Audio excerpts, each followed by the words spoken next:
Honestly, when I invested with you after I saw the ad, that was literally half of what I had in my bank account. And I was like, okay, but I have to do something to kind of change where I'm at. So I did it, and I've always thought to myself, I've even told my mom, it's one of the best decisions I've made in my life, bro. It was more about how can I turn this into an actual business that can help me essentially build the life I want to live. And I'm not always chasing clients or scavenging for more work and things like that. It was important to me to kind of get to a place where work was coming to me more than I was chasing work, if that makes sense.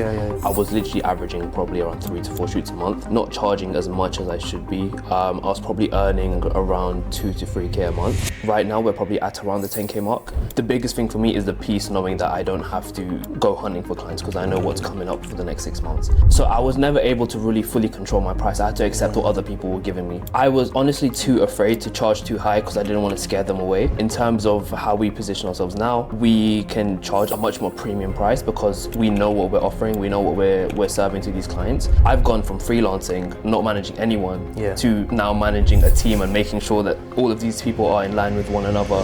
What's one thing you would say to yourself back then that you wish you'd known sooner? I would say... So, Adnan, pleasure to have you on, bro. Pleasure to be here, man. Flipping out, like it's been, I don't even know how to set the story, bro, because we spoke, I think 2023, you know? 2023, when you first reached out to me. Yeah, end of the year. Yeah, you first reached out to me and you were, I was in a private account or something like that, and then we hopped on a call. Yes. And then you spoke about, you know, you were freelancing, all of that stuff. But you didn't make the move yet. You said, let me figure it out, I'm gonna come back to you later. Yeah. And I thought nothing of it. I cracked on, you cracked on. Then you messaged again. Yes. Oh, I think I saw your ad. I saw your video on TikTok. Okay. And you were doing the head talking videos. Yes. And I must have liked it. And then you was like, yo, I don't know. And then we spoke again on a call. Yes. And you said, all right, cool, nothing's changed that much, but it needs to change now. Yes. So we've got on a call. Since then and now, what's been happening? What's changed? Just give a quick intro to those who don't know you and what you do. Fine. Should I introduce myself? Yeah. Okay, cool. Yeah. So I remember the first time I got in touch with you, I was already convinced before, like I even knew who you were, or had a conversation with you. But at that moment in time, the timing was a bit off, just because obviously as a freelancer, cash flow is always a bit tight, you know, unless you're very well established, like especially in the starting stages. I think I was 22 at the time when I first, you know, saw your ad and got in touch with you. But wait, what was my point? Okay, the cash flow, yeah. So the cash flow was kind of, obviously with freelancing projects at that age and that early on in my career, I wasn't charging a lot, so I didn't have a lot of cash flow. And investing at that time was quite a big risk for me. A few months, I was like, okay, cool, let me see how it goes. A few months went on, and I was like, I'm still in the same place I was. I was like, I thought maybe I could, you know, with more shoots I do, the bigger my portfolio gets, I'd get to a better place. But it was just the same, you know? And I thought, okay, now I have to do something. I have to like take a risk or get someone to teach me how to not be a better creative, because I thought I was quite good in terms of photography, videography, and, you know, the quality of my work. But it was more about how can I turn this into an actual business that can help me, you know, essentially build the life I want to live. And I'm not always like chasing clients or, you know, scavenging for more work and things like that. It was important to me to kind of get to a place where work was coming to me more than I was chasing work, if that made sense. And I remember before I even saw your ad, I got in touch with you to kind of work with you. I was like, can I come on your team as a photographer? No way. Your team was already full, your quality of work was good, you didn't need me to come on. I was like, cool. Then I saw your ad a couple weeks later, and I was like, okay, this is something very interesting. It could work for me. Let me get in touch and see how it goes. It didn't work out at the time. And then I remember like 3 months later, I think I was in a car wash and your ad came up again. I remember exactly where I was. Shit right yeah, now. literally, yeah. Then I was like, okay, cool, let me just see, let me get in touch again. And then just have another conversation. Honestly, when I invested with you, after I saw the ad, that was literally half of what I had in my bank account. And I was like, okay, but I have to do something to kind of change where I'm at, you know? So I did it, and I've always thought to myself, I've even told my mom, it's one of the best decisions I've made in my life, bro. Mainly because I don't have to think twice about, you know, where the money's coming from, or like where my next client is coming from, where my next project is coming from. It's all, you know, I can see what the next 6 months look like, and you know, it's just a more stable business for me now. Yeah, no, that's amazing, bro. I didn't even know that was the situation Yeah, for I when know. you invested, because Yeah. I always say to those, whenever I hop on a call, like, yo, like, if your financial situation is to the point where you're living paycheck to paycheck, Yeah. for me, it don't make sense for you to do something like this. So I wouldn't even want to work with you, because it's going to be too much pressure on your end to Yeah. you to even consider something like this. And for me, it's like, I wouldn't want to do that for you anyways.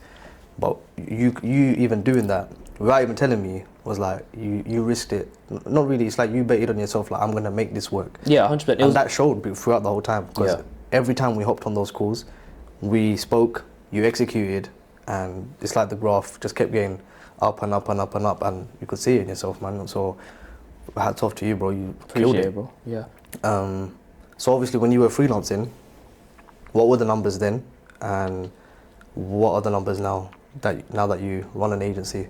Fine. Okay, so before I got into the mentorship, I was literally averaging probably around 3 to 4 shoots a month, not charging as much as I should be. I was probably earning around 2 to 3K a month. And that was a good month for me. You know, some months would be like 1,500, around 2K. Maybe like on a good month, it would be 3K, you know? But now, alhamdulillah, you know, clients, I know what the next 6 months look like in terms of my retaining clients. I know the projects that I have to be working on and planning towards. And right now we're probably at around the 10K mark.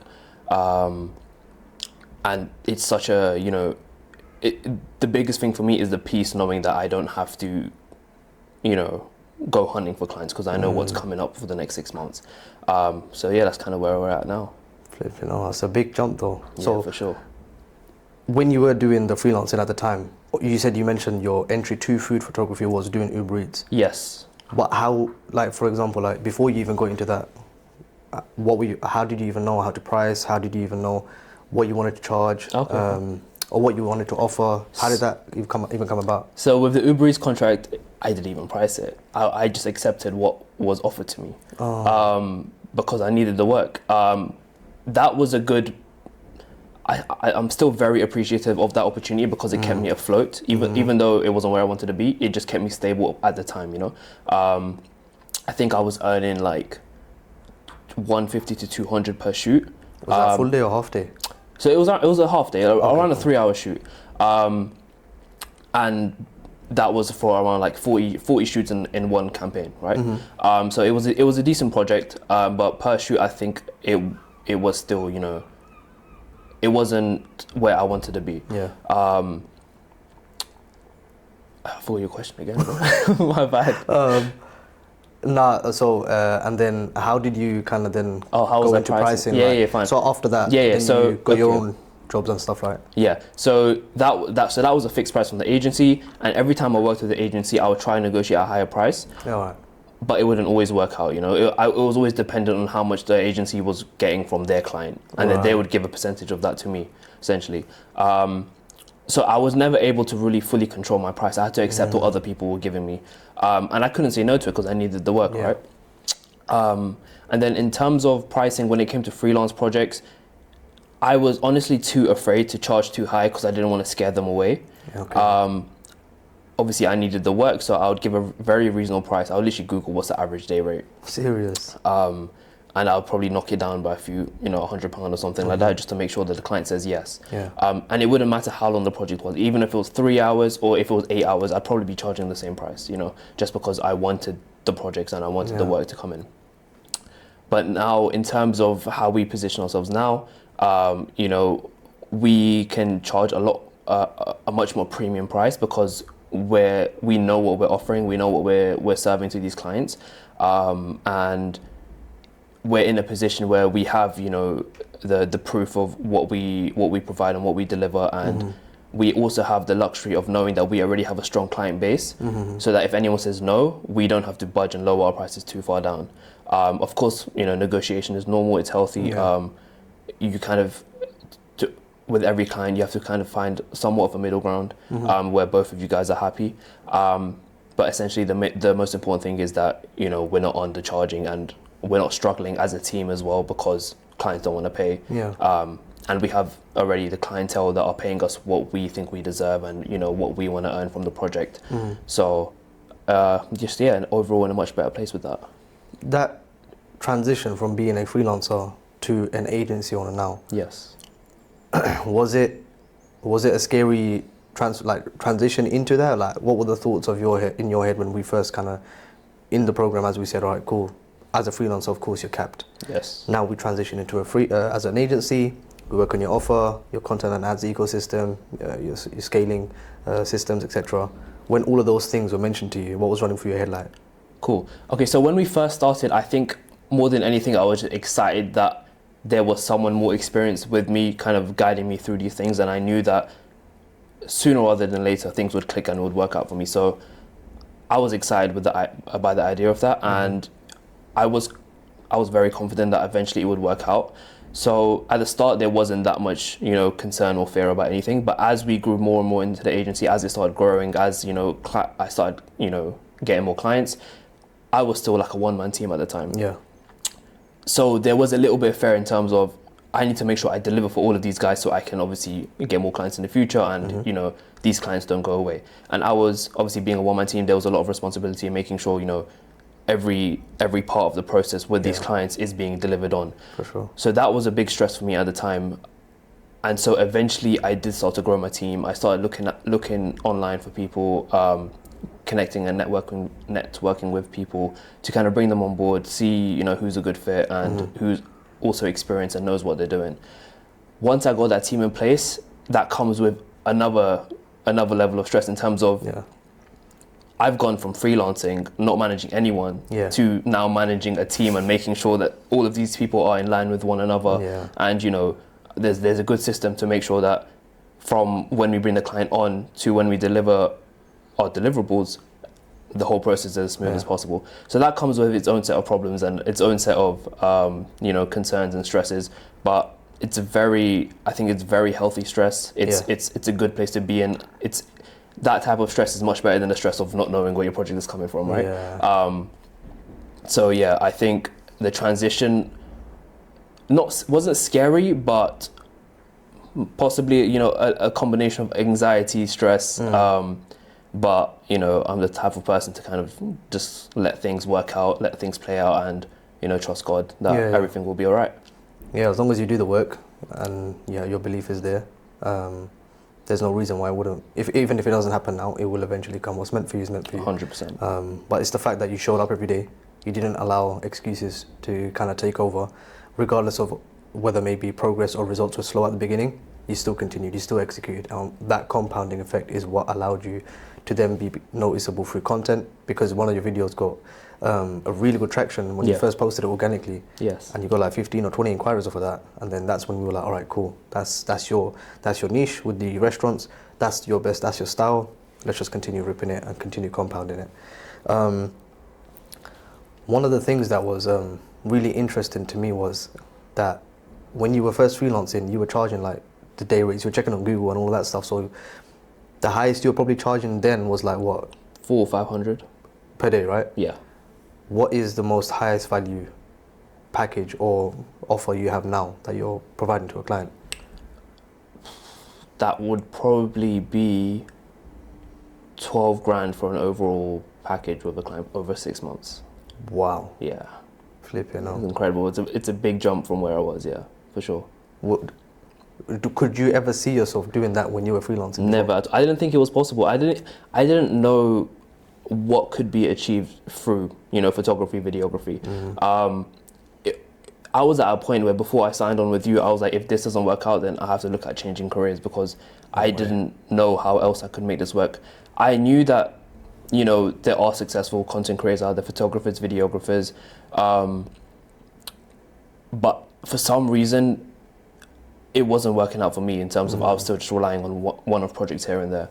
So to kind of get to a position where I'm able to charge this much and clients are saying yes as well, it just blows my mind, man. Yeah. It's insane. That is insane, man. That transformation, not even transformation, that step in your journey, like that is amazing, bro. Fucking hell, 12 grand. Yeah, I know, Fair play, incredible. bro. That's probably like how much that's from one client working, dedicating a couple days a month to that. That's probably how much I would have made working every single day for 6 months straight before running this business. Yeah, That's crazy, man. That's crazy. So, what's the next steps for you in the next? I mean, we're in February right now as we're shooting this. So, next by the end of the year, what's your plans? Where do you want to go? End of the year, I hope to have my own co-working space like this, or my own office.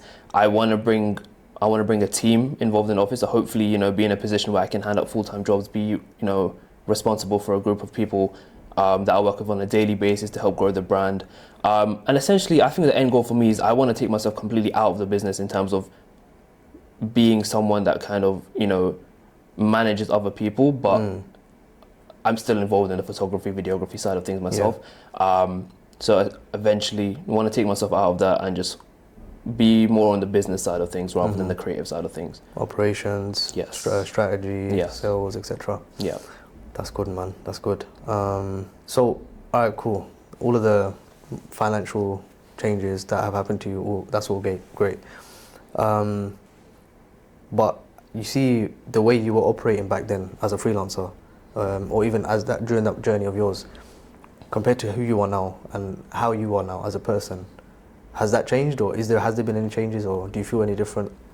Yeah, for sure. I think before I kind of built this business to where it was, I was, in terms of character, possibly still similar to who I am now, just because this might come across as arrogant in kind of like in the opposite way of the way I'm trying to come across, but I've always been kind of grounded. So I try to keep myself as level-headed as possible, even when, even though there's been a big jump in terms of like the revenue that my business is making. So in terms of my own character, I'm still, I do the same activities every single day. I try not to, change my lifestyle too much. But I would say that there's a lot more confidence in the way, I talk with leads or talk with potential clients, because obviously I have the foundations there that I know that even if they say no, it's not a problem, So I go into conversations with a lot more confidence. In public, before, if anyone asked me about my business and how it's going, I wouldn't really know what to say. Now I can, confidently say like, yeah, this is exactly what I do. This is the position we're in, and this is where we aim to go to. Whereas, I wouldn't have had a clue if anyone asked me that question beforehand. So there's just, I guess, a lot more. I wouldn't say I'm like overly confident in terms of like I go around shouting about what I do and things like that. But when it comes to having a conversation with new people, my mindset is just in a lot more stronger place in the sense that I can, go back and forth with them and talk to them about my business and about my brand without having any second thoughts, if that makes sense. No, that's good, man. Because a lot of people, they attach that finances to splashing it all on materialistic things and all that stuff, so they kind of lose their identity a little bit. But it's good to hear that you still are the same person when I first met you to now. So hopefully, inshallah, it continues.